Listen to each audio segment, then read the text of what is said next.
dito, bakit ba hinuhugasan natin yung board? Ganito kasi yan.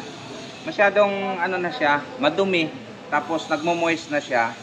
So pagka hindi natin gawin yon, hindi natin hugasan, may mga leak na kasi ang board nito.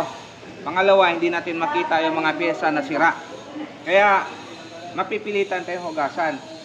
Kaya lang ito, matrabaho kasi itong mga ganitong gawain. Kaya pagka paspasan yung gawa mo, hindi mo na ito magagawa. Magagawa mo lang to kung yan lang ang ginagawa mo. Pero kung sunod-sunod yung gawa mo, mahihirapan ka. Kaya nga ang ginagawa nito sa iba, kontrata na kasi maglaan ng oras eh.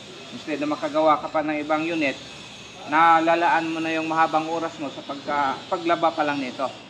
So, pero ang output naman nito is maganda. Nalinis mo yung board, nakikita mo yung mga malapit ang masira, kung may mga kalawang, pwede nang palitan. So, yun lang. Labahan natin to, tapos i-restore natin.